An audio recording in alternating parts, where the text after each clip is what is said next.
그 냉장고 쓰는 것을 포기하기로 결정한 내용을 좀 알려드릴게요.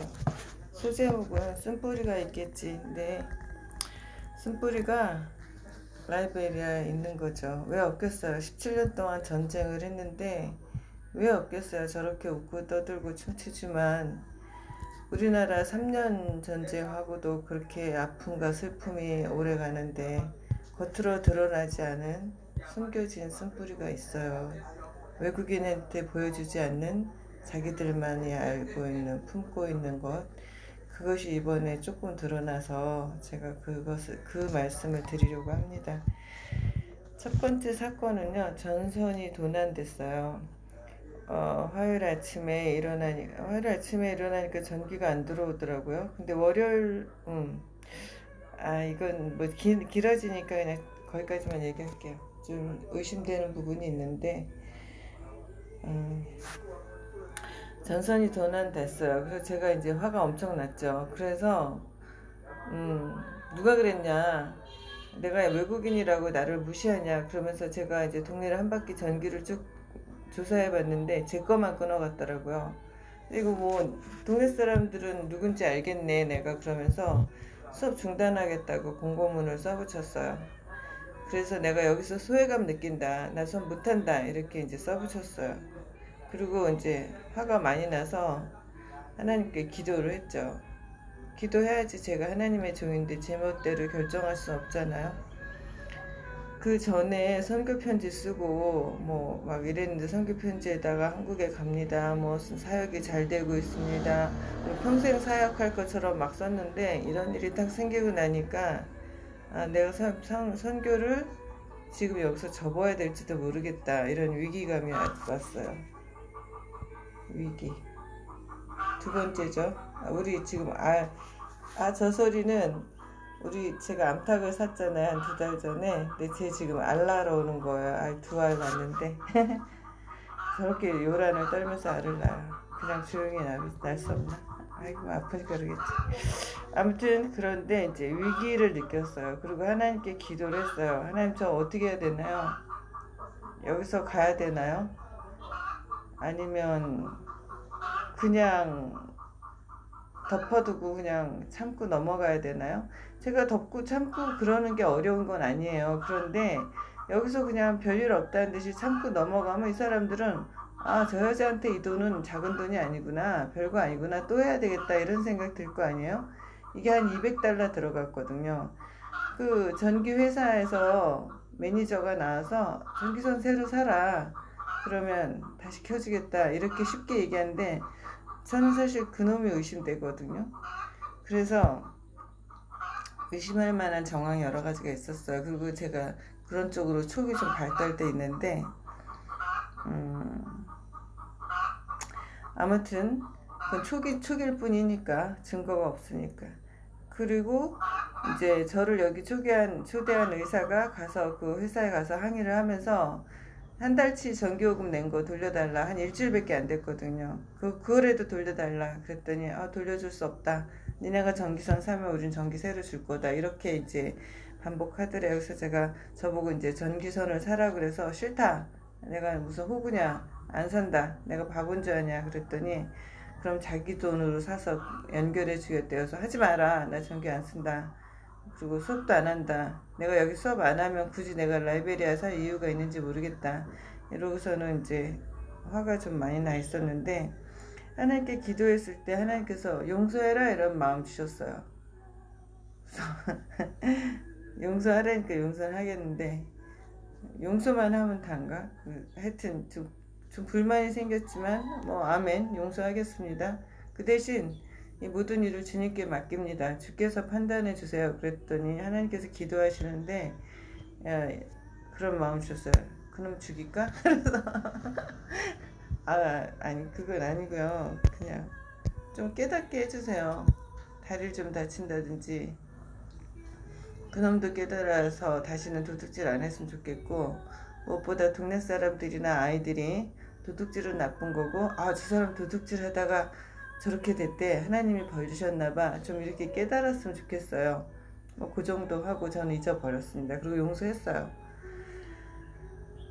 근데 그걸로 끝나지 않고 그날 용서한 날 그날은 수업을 잘하고 그 다음날 아침에 자고 일어났더니 집주인이 그 도둑놈이 죽었다는 거야. 그라는 말은 아니고 도둑놈이 전깃줄 훔쳐간 도둑놈이 살해됐다 이런 얘기를 해요. was killed. 뭔 소린가 그냥 그러고 괜히 그러면서 그 도둑놈이 다른 집 전깃줄도 막 끊고 다녔다 이렇게 얘기를 하는 게 이제 집주인의 얘기는 저는 어떻게 받아들였냐면 너만 당한 게 아니야. 그러니까 소외감 느끼지 마. 원래 여기 전깃줄 도둑질하는 일이 빈번하고 그래서 그놈은 오늘 죽었다. 그러니까 화 풀어라 뭐 이런 게 들렸어요. 그래서 제가 괜히 이제 제가 막 공부방 안 하고 가버린다 그러니까 괜히 그러는 건가? 그 전날 집주인이 웬일로 술을 다 마셨더라고요. 그래서 제가 돌아가느니 어쩌느니 한 마리 때문에 그런 건지 원래 술을 잘 마시는지 모르겠는데 제가 집주인 술 마신 거 처음 알았어요. 처음 알은 거예요. 그동안에도 마셨겠죠. 뭐 하루아침에 갑자기 사람이 술을 마시진 않잖아요. 네, 그래서 좀 뭐 설마 그런 것 때문에 순진하게 술을 마셨겠어 뭐 이렇게 하고 넘어갔는데 살인사건이 났다 그래서 그런가 보다 했어요. 그날 제가 백신 맞으러 가는 길이라서 백신 맞으러 가는데 운전사가 이제 저기 살인사건 났는데 보고 싶냐고 해서 그걸 왜 보냐고 싫다고 그랬더니 왜 죽었냐 그랬더니 그 사람이 전깃줄 훔치다가 누군가한테 걸려서 그 사람 죽인 것 같다. 그래서 살인자는 잡았냐 그랬더니 못 잡았대요. 근데 그 사람이 전깃줄 훔친 건 어떻게 아냐 그랬더니 그 옆에 전깃줄 담은 마대가 있었대요. 그래서 버려두고 갔대요. 근데 제가 갈 때가 오후였는데 시신을 그대로 방치해두고 사람이고 애들들 뭐 다 둘러서서 구경하고 뭐 우리는 이렇게 시신이 있으면 뭐 이렇게 덮어놓잖아요. 덮어놓지도 않았어요. 뭐 끔찍해서 말을 입에 담을 수는 없는데 하여튼 시신이 많이 훼손됐는데 훼손된 부분만 이렇게 마대 같은 걸로 덮어놓고 얼굴도 다 드러나서 나는 제가 의심하는 사람이 있으니까 조금 궁금해서 살짝 봤어요. 근데 많이 얼굴도 훼손돼서 흉측했는데 흉측하기도 하고 충격적이지도 않은데 그 장면이 잔인해서 받은 충격도 있지만 슬펐어요. 하여튼 그 사람이 전깃줄 도둑질 하는 것이 좋은 일, 권장할 일은 아니지만 죽을 만큼 큰 죄인가? 성경에서도 도둑질한 사람은 죽이라고 돼 있나요? 아니죠. 그 배로 갚아라 이렇게 나왔던 것 같은데 아무튼 제가 마음이 참 슬펐어요. 왜냐면 하나님께서 용서해라 그런 마음을 줄 때 항상 그 음란한 사람이든 거짓말을 하는 사람이든 도둑질한 사람 저에게 막 화나게 하는 사람들에 대해서 하나님께서 주시는 말씀은 네 아들이라고 생각해라. 그래서 참 저런 못난 아들을 왜 저 못난 사람들을 나한테 아들이라고 하라고 하시지 이런 교만한 마음도 잠깐 들었지만 네 아들들도 저런 환경에서 태어났으면 어쩔 수 없는 거야. 뭐 인물이 잘나고 그런 게 네 아들이 노력해서 그런 게 아니고 내가 그런 걸 다 내 아이들이 가지고 있는 모든 것 내가 준 거다. 그거 거두면 너 아이들이라고 어쩔 수 없는 거다. 그런 마음을 주셨어요. 그래서 제가 회개하고 여기 있는 이 마음에 안 드는 못된 놈들을 아들로 마음으로 품기 시작했거든요. 그래서 이제 막 속상하면 저놈이 내 아들이라면 어떡할까. 아주 다리몽댕이를 분질러 놓을까? 아주 데려다가 후드려 패고 아주 그냥 다시는 못 그러게 야단을 칠까? 뭐 이런 마음이 들었어요. 물론 저는 제 아들이라면 그렇게 하죠. 그렇게 키워갖고 지금은 대가리 커서 그렇게 제 맘대로 안 되지만 할 때 어릴 땐 그렇게 키웠어요. 엄하게 키웠어요. 그렇습니다. 이래서 저는 이제 뭐가 좀 섬뜩했냐면 그 살인자가 천연덕스럽게 이 작은 동네 안에 같이 살고 있겠구나. 그리고 이제 지금도 궁금한 건 왜 죽였을까? 혹시 내가 막 화내고 이런 것도 그 사람들 귀에 난 이제 우리 전선을 훔쳐가서 선생님이 화나서 수업 안 한대더라. 이게 소문이 쫙 퍼지길 바랬고 많이 퍼졌을 거예요. 애들이 한 70명쯤 되는데 막 애들이 이제 집에 가서 얘기했을 거 아니에요. 누군가는 들었겠죠. 아버지나 삼촌이나 뭐 형이나 아니면 옆집 아저씨나. 그래서 나는 제가 원했던 거는 아이들이 도둑질하면 안 되겠구나. 그리고 동네 사람들도 외국인한테 저러지 말아야 되겠구나. 요 정도 교훈을 주기를 바랐는데 제가 뜻하지 않은 사건이 발생해서 여기에 제가 화냈던 것도 조금 일조하지 않았는가 이런 좀 두려운 생각도 들고요. 이제 앞으로 화나도 화난 척을 못하겠구나 이런 생각을 하고 아이들이 와서 애들도 다 봤어요. 애들이 얘기해서 너도 봤어? 그랬더니 봤대. 그래서 제가 마음이 아팠고 그래서 다음부터는 너희들 도둑질하면 안 되는 거야. 그랬더니 알았다고 그러더라고요. 교훈은 뭐 확실히 주어졌겠죠. 특히 전깃줄 훔치면은 전기에 감전돼서 죽을 수도 있지만 심하면 저렇게 죽임을 당할 수도 있다. 라는 걸 온 천하에 알리긴 했는데 제가 원하는 건 이런 극단적인 방법은 아니었어요. 그리고 그 살인자가 이 동네 여기 어딘가에 같이 살고 있고 누구든지 뭐랄까 이런 거 이제 아프리카에서 정글 저스티스라 그래서 공권력이 나서서 해결해 주지 못하니까 그날도 제가 막 경찰에 신고한다 그랬더니 여기 경찰에 신고하면 더 복잡해진대요. 그래서 경찰에 신고 못하고 그냥 경찰에 신고도 못하고 억울했는데 그래서 아프리카에서는 공권력이 그렇게 정당하게 해결해 주지 못하니까 그냥 직접 죽여버리거든요. 그걸 정글 저스티스라고 그래요. 나이지리아하고 카메룬에서 심하다고 인터넷에 나와 있고 나이지리아 화형 이렇게 나이지리아 치면 나이지리아 화형이라는 영상이 막 뜨는데 그 정글 저스티스예요. 그건 오해에 의한 것이고 이 정글 저스티스를 악용하는 사례들도 많고 그거랑 연관된 단어는 마녀 사냥이거든요. 그러니까 어떤 사람들이 뭐 어떤 부자가 있다. 그럼 그 부자의 재산을 뺏기 위해서 마을 사람들이 작당해서 그 사람들이 무슨 뭐 마녀다, 주술사다 이러면서 끌어다가 무슨 뭐 도둑질을 했다, 뭐 이런 것 저주를 했다, 뭐 이러면서 끌어다가 막 그 산채로 불살라 버리거든요. 근데 사실은 그러고 나서 그 사람의 재산을 지네끼리 좀 나눠 갖는 거예요. 뭐 이런 악용되는 사례도 있고 누구 미운 사람이 있으면 마녀라고 지목하고 또 그것이 영상에 보면 목사가 설교 중에 어떤 남자아이를 지적해서 쟤 마녀다 이렇게 지적해서 쟤 죽여야 된다 그래서 실제로 길에서 그렇게 죽임당해진 애들 사진도 영상이 유튜브에 나와요. 그래서 제가 다는 못 봤어요. 너무 끔찍해서. 그래서 그런 게 영상에 올라온 거는 나이지리아, 카메룬, 콩고 이런데 또 어디더라? 이런 아프리카에서 흔히 있는 일이죠. 이런 일이 있어요. 그래서 결론 성결한 같이 사는 거예요. 사는 거. 동시에 제가 이제 냉장고 없이 살기로 했어요. 네, 그 사설 전기 쓰면서 너무너무 속을 많이 상해서 냉장고만 포기하면 우기라 하더라도 이 태양광으로다 아무튼 전기를 필요한 만큼은 쓸 수 있어요. 선풍기나 컴퓨터나 휴대폰 전기 하나 정도 전구 온 집에 전구를 뭐 스위치 탁탁 키면서 편하게는 못 쓰지만 충전한 전구 들고 다니면서 후레쉬도 쓸 수 있고요. 밤에 그리고 전기불 하나 정도는 그 인버터에 꽂으면은 불이 들어오거든요. 그래서 필요할 때 불을 켜서 쓸 수 있어요. 그래서 성교란 이런 것을 다 보면서 사는 것이고 위험하다고 해서 선교사가 주민들하고 너무 떨어져 살면 이런 걸 알 수 없잖아요. 이게 같이 섞여 사니까 알 수 있는 거고 기도도 나오는 거고 또 선교에 이런 것들이 적용되는 거죠. 또 선교는 동시에 죽는 거예요. 냉장고 없이 쓰니까 기온이 지금 우기라고 해도 28도고 우기 아닐 때는 38도까지 가는데 밥 해놓으면 금방 상하죠. 한여름 여러분 한여름도 방금 지나셨죠?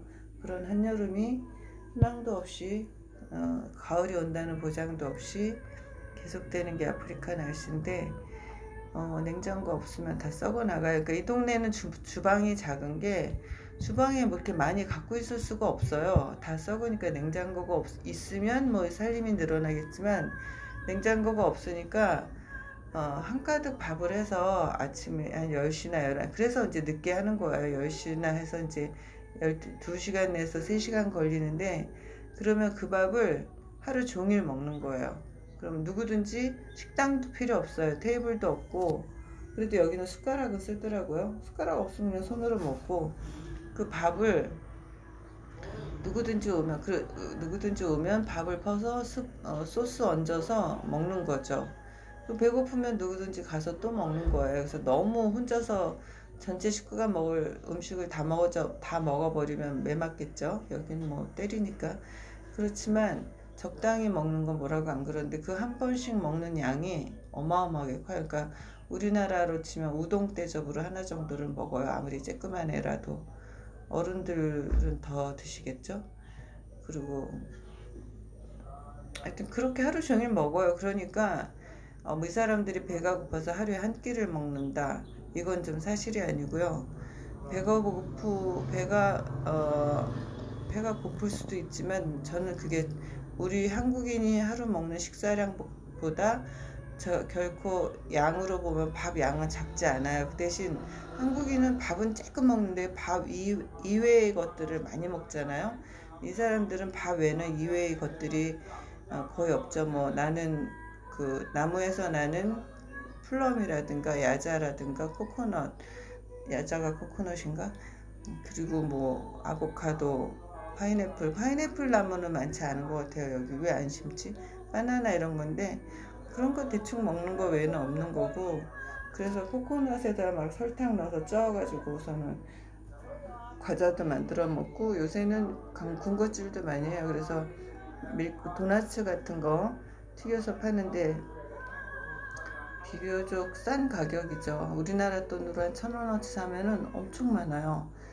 어떻게 그 가격이 나온지 모르겠어요. 제가 지금 밀가루 사다 한번 어제 만들어 봤더니 그 많은 양이 안 나오는데, 이 사람들은 어떻게 그렇게 많은 양을 파는지 모르겠어요. 하여튼 기름값이랑 불피는 값이랑 비면은 상상할 수 없는 싼 가격에 도나스를 팔아요. 1달러 정도 사면은 온 식구가 먹어도 될 정도로. 그래서 그런 군것질도 자주 합니다.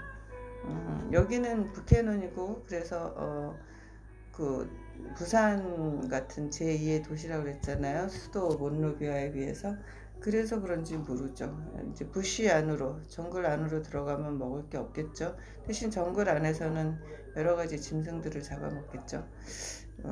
여기 시장에서도 그런 짐승들 죽인 거 조금 팔아요. 제가 흉측해서 그냥 쓱 지나가지만.